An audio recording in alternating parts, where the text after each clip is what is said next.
Hi there, this is Dane Crawley, and I want to thank you for tuning in to another episode of the Billionaire Belief Show. Today we're going to be talking about the impact the government shutdown is having on a lot of Americans and the financial limbo it's putting a lot of Americans in. So without further ado, let's dive right on in. I was on Facebook earlier today, and I came across the article that was put out on the 9th of January, this 2019, and it was from CNBC. And the headline basically read, "The government shutdown spotlights a bigger issue. 78% of U.S. workers live paycheck to paycheck." So we've talked about this before. We've broken down how we end up in this situation. So I'll give us a brief recap, and basically we already know living paycheck to paycheck comes from not having enough income coming in comparison to the expenses we have to pay out. And that is the reality for a lot of people in America as well as around the world. And it's an unfortunate situation. I've been in it in a sense, still lived through it. I know a lot of people who are experiencing it, and that's one of the biggest secrets, one of the biggest elephants in the room in a lot of households across the country. 78%, ladies and gentlemen. So that means out of every 10 workers, you line them up on average, at least seven of them are going to be living paycheck to paycheck. So maybe 1 out of 10 is going to be doing well financially. And by doing well financially, specifically, I mean having money in the savings, having an emergency fund to cover some expenses. Your living expenses in the event that, illness, injury, and having quote unquote good credit, having some assets, maybe some assets or two, some investments in that regard. But at the end of the day, most Americans are not financially free. Most Americans are not financially independent. And even the article even goes on to say that according to Career Builder, 10% of those earning $100,000 or more a year in salary are also living paycheck to paycheck. So this isn't an issue that's only affecting low-income wage earners. This is affecting people who are earning six figures a year. So as I've said before, the man who earns six figures a year, $100,000 for example, but he spends $110,000 and saves nothing, compared to the man who earned $60,000, spent $40,000, saved $10,000. That man right there is better off financially. The man who earning $60,000 is better off financially in that specific year than the man who earned $100,000. Now, I know a lot of people will say, well, the lifestyle that the man that earned $100,000 a year was able to live pales in comparison to the lifestyle who was only able to earn $60,000 live. But the reality of the situation is, ladies and gentlemen, that what's the ultimate goal? We got to stop living in the moment. We got to stop living for the here and the now. You only do live once. So let's make the most of it. Let's take some time to really plan out our lives. Let's take some time to really understand the impact that situations that are outside of our control really have on our lifestyles. They really do have on our livelihood. So like I said, I want to dig a little bit deeper into this article and just to kind of lay the foundation for a solution that we'll talk about towards the end. But let's just go over some of the numbers the article shared. So like I said, according to Career Builder, a survey that they did, 78% of Americans are living paycheck to paycheck. It says that according to Go Banking Rate survey, 61% of people don't have, 61% of American workers don't have up to 6 months worth of living expenses in an emergency fund. It says 70% of the people who respond to say that they're in debt. It says, like I said before, 10% of those earning $100,000 or more a year in salary are living paycheck to paycheck. And even those individuals are struggling to save $100 or less a month in savings. So these are real problems, ladies and gentlemen, that people are having out there. And this is the reality for most. What does it say? In light of the shutdown in the government, it says that a lot of what does it say here? A lot of government workers are now being left in financial limbo. So they're having to tap into savings. They're having to tap into their savings. They're having to rely on credit or crowdsource funds. What else does it say? A lot of these people are scared. They don't know how they're gonna put food on the table, and that's what it ultimately comes back to. Nobody works because they just really love working. You know what I'm saying? Like, I would say that those are outliers, but the everyday individual, no matter if they're low income, high income, middle income, living, on top of the hill, the middle of the hill, at the bottom of the hill, people go to work because at the end of the day, they want to be able to put food on the table to take care of their loved ones. They want to be able to put a roof over their head for their loved ones.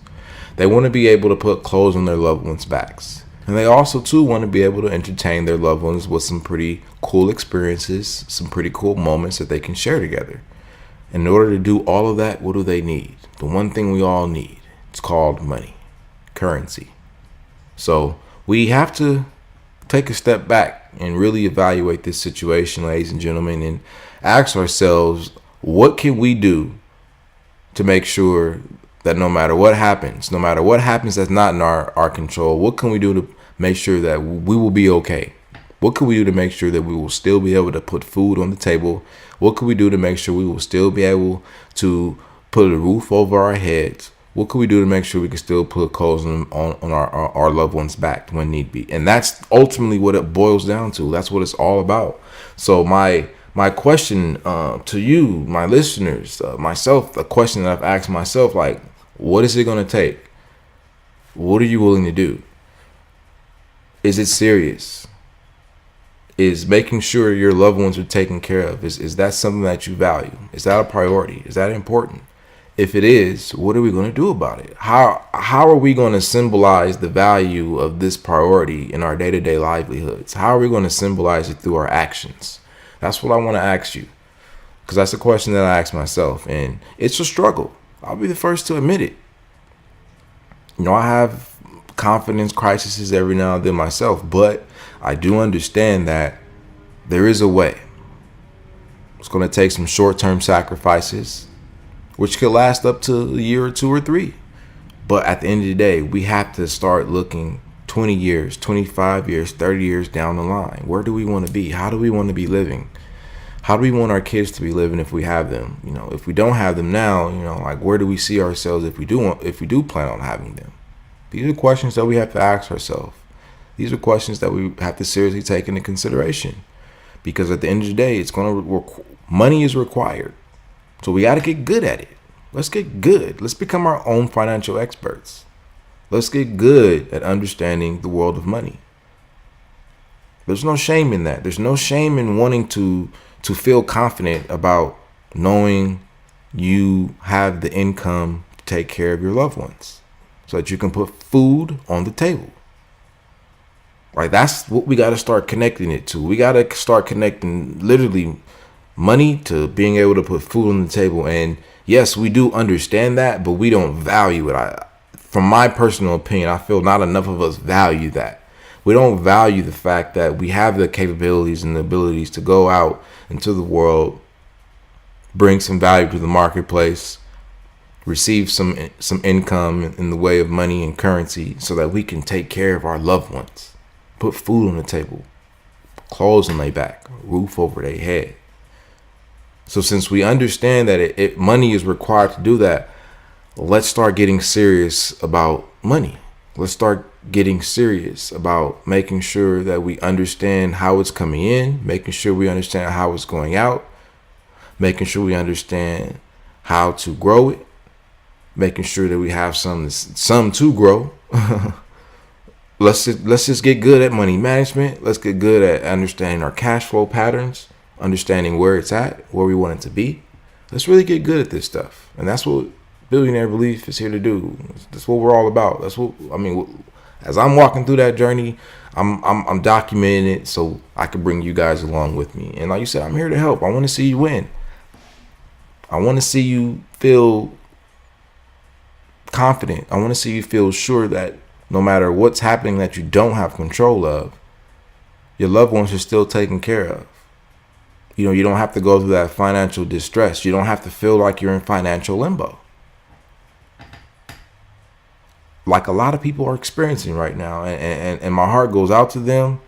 And I just hope that, we as a country take this as a lesson and realize the value of a dollar. And let's just get serious about taking care of let's get serious about taking care of our money. Let's get serious about understanding the money game. Let's get serious about keeping our finances on point. Let's get serious about tracking our income and expenses.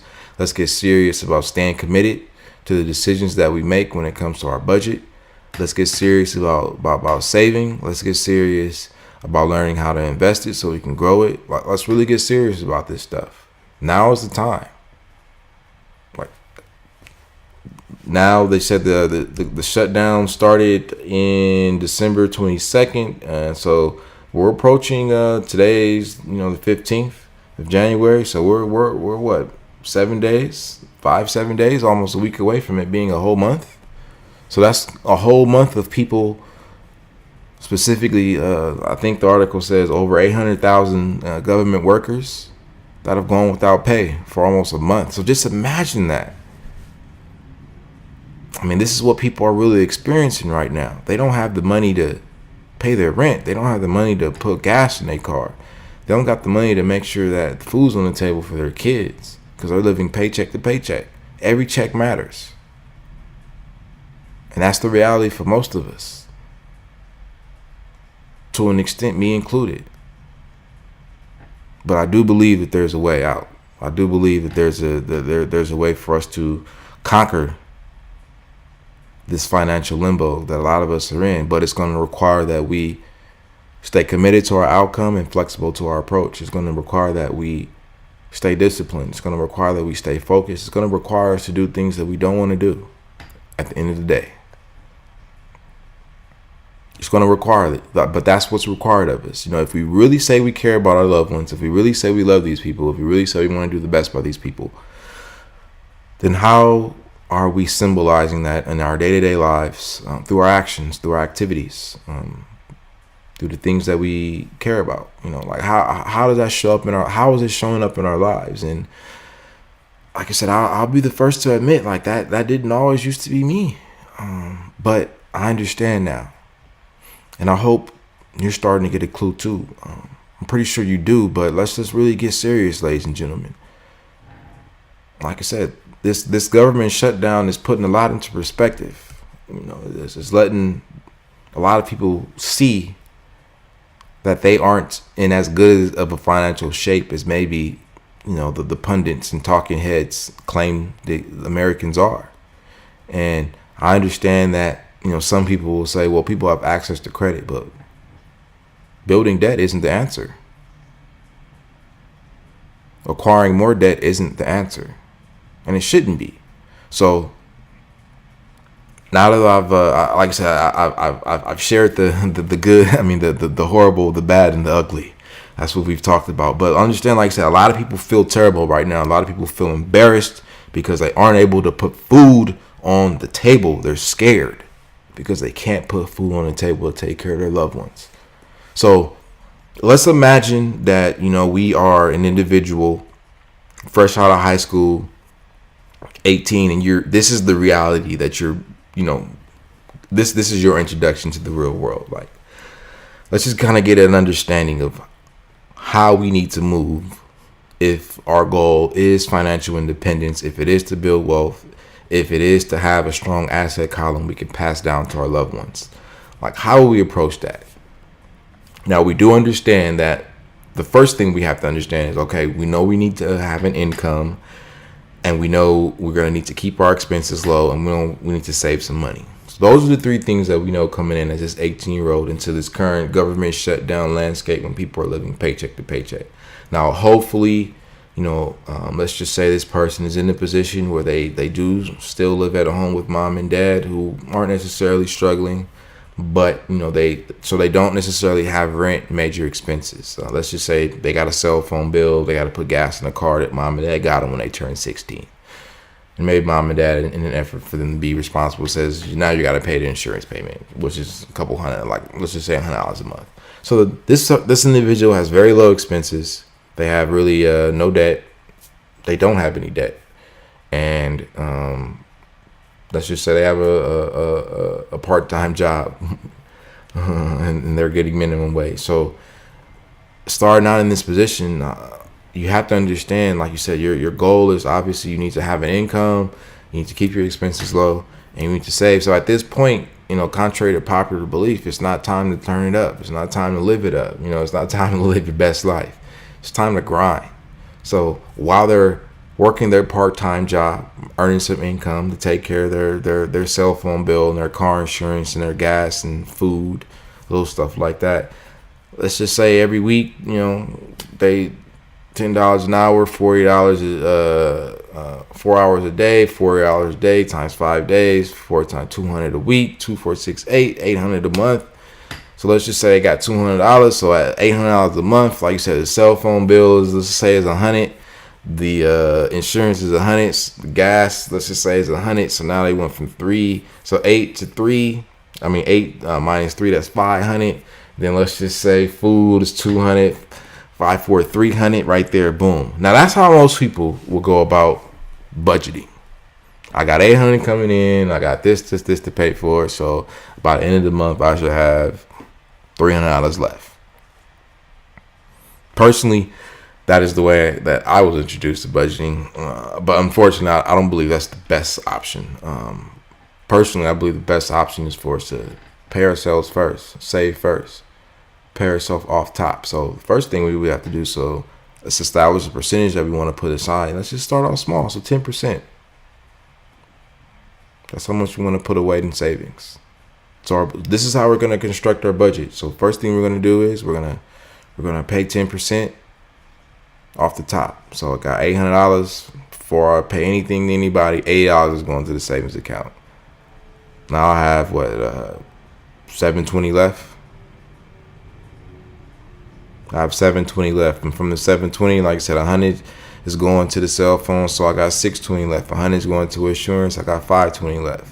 $200 is going to food, I got $320 left.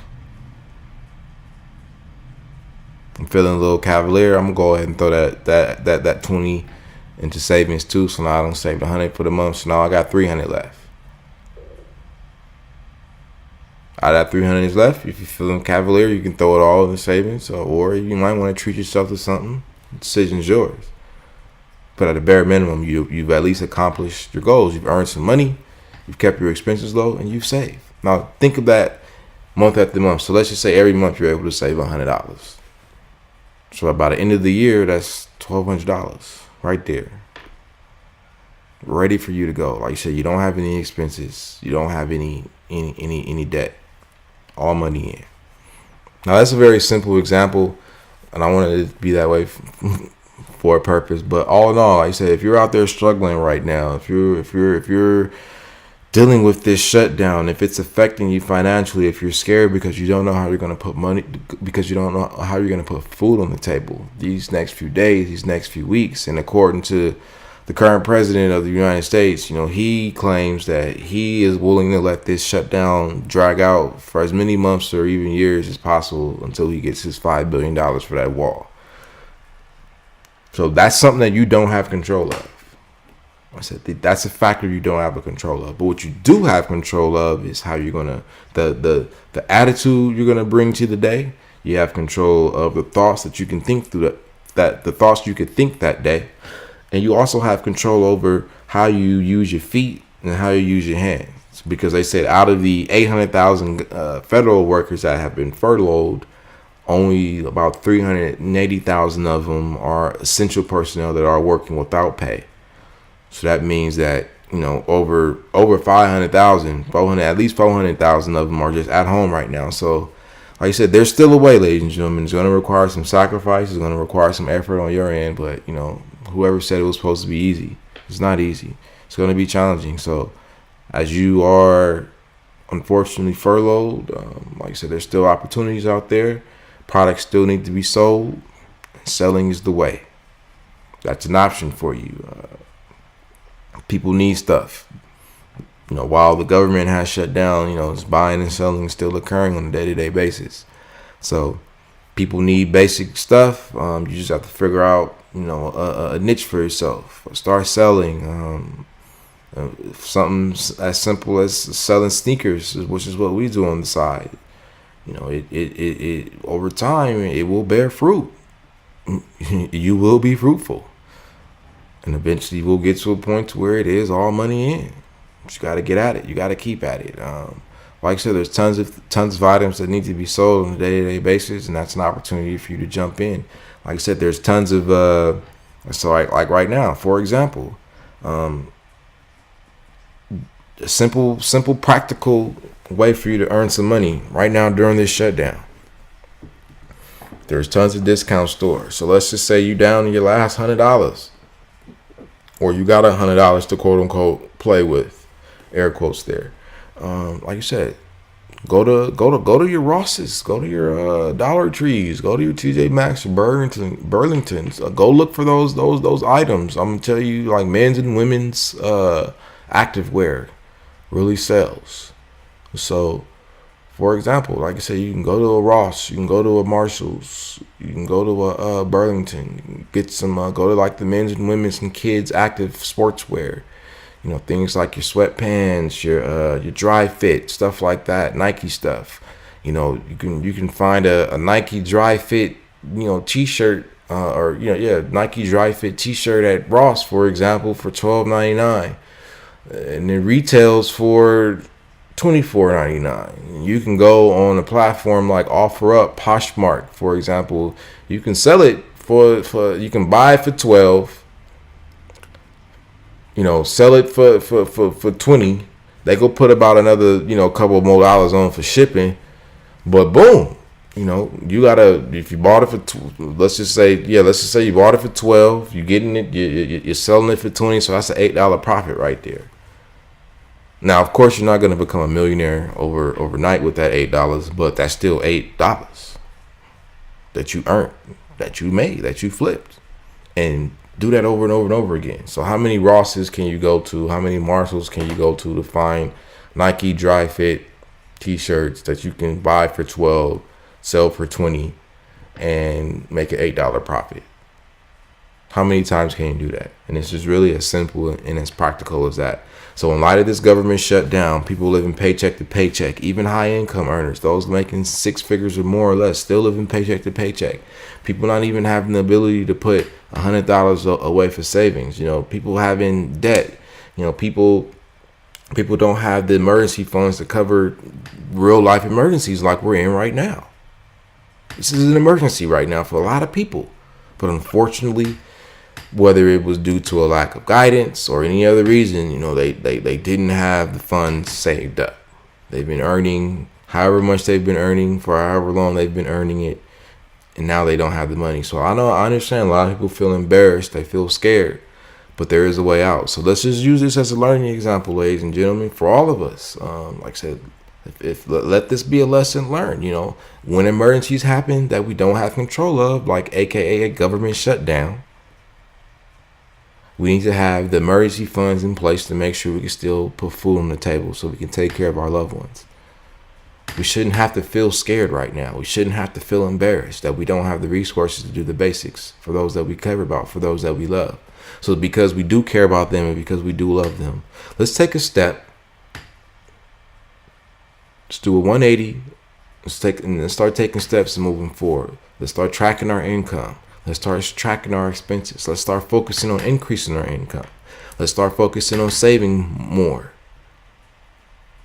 Let's start focusing on doing the work that needs to be done so that when an emergency that we do not have control of happens, i.e. a government shutdown, people aren't able to go to work, they're being furloughed. In the event that something happens that we don't have control of, we don't have to feel scared and embarrassed about not being able to put food on the table because we put the work in when times were good to save for this rainy day. Because unfortunately, we just got rainy days. And like you said, no telling how long this pissing match in Congress, is the U.S. Congress and the government, is going to go on. But we don't know. No one, quote unquote, knows how long it's going to take. So this could go on. Like the man said, he's willing to let it go on for months and years if need be, until he gets his $5 billion check. So with that being said, ladies and gentlemen, let's focus on what we can control. And what we can control is the attitude we have, the thoughts we think, and the actions we take. That is what we can control. We can control how much we earn. We don't have to be limited by just the time we spend at the office to earn our salary and our wages for the day. You feel me? Like there's options out there. Got to get your side hustle on. You feel me? Yes, it's going to require a short-term sacrifice, but you determine how long it's going to take at the end of the day. You can spend the next year or 2 or 3 grinding it out so that you can have yourself a cushion, so that in the event these types of emergencies happen again, because they will, you don't have to feel scared and embarrassed about it. Or you don't have to. And you will feel scared and embarrassed about it. But all in all, there's a way. So with that being said, to recap, ladies and gentlemen, once again, let's focus on what we can control. Let's get serious about taking care of our finances and keeping them on point. Let's make that the priority in our lives.